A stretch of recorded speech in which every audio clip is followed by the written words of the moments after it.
নিয়মিত অফিস করছেন গাজীপুর সিটি কর্পোরেশনের মেয়র জায়েদা খাতুন। নগর ভবন ছাড়াও বিভিন্ন জোনাল অফিসে যাচ্ছেন তিনি। মেয়র জায়েদা খাতুন সার্বক্ষণিক যোগাযোগ রেখেছেন সিটি কর্পোরেশনের কর্মকর্তা কর্মচারীদের সাথে। বর্তমানে স্বাভাবিক রয়েছে সিটি কর্পোরেশনের কাজ। রুটিন করে মহানগরের পুবাইল ও গাছাজনে অফিস করেছেন তিনি।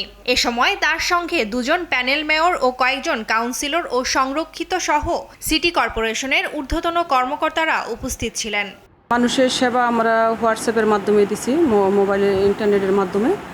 তারপরে অনেক সময় আমরা অফিসে উপস্থিত ছিলাম, জীবনের রিস্ক নিয়ে অফিসে আমরা উপস্থিত ছিলাম। সিটি কর্পোরেশন নগর ভবন এবং 8টি অঞ্চলের আমাদের একযোগে যেভাবে পূর্বে কাজ হয়েছিল ঠিক স্বাভাবিক নিয়মে আমাদের কাজ চলমান আছে। পানি সরবরাহ, বিদ্যুৎ, রাস্তার বিদ্যুৎ এবং পরিষ্কার পরিচ্ছন্নতা আগে যেভাবে ছিল সেই স্বাভাবিক নিয়মে পরিচালিত হচ্ছে।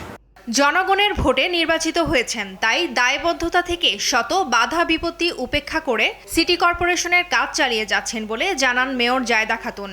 সিটি কর্পোরেশনের যেদিন থেকে খোলা হয়েছে ওই দিন পর্যন্ত এই গণ্ডগোলের পরও আমি আমার একটা মনোবল নিয়ে আমি সিটি কর্পোরেশনে আমার কাজ করে যাচ্ছি। কারণ আমি তো আওয়ামী লীগের থেকে আমি নির্বাচন করি নাই, বিএনপিও ছিল না, আমি গরিমার্কা স্বতন্ত্র থেকে আমি নির্বাচন হয়েছি।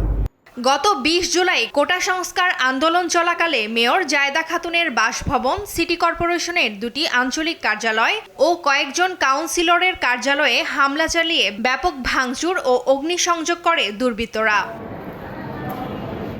নিউজ ডেস্ক, দেশ টিভি।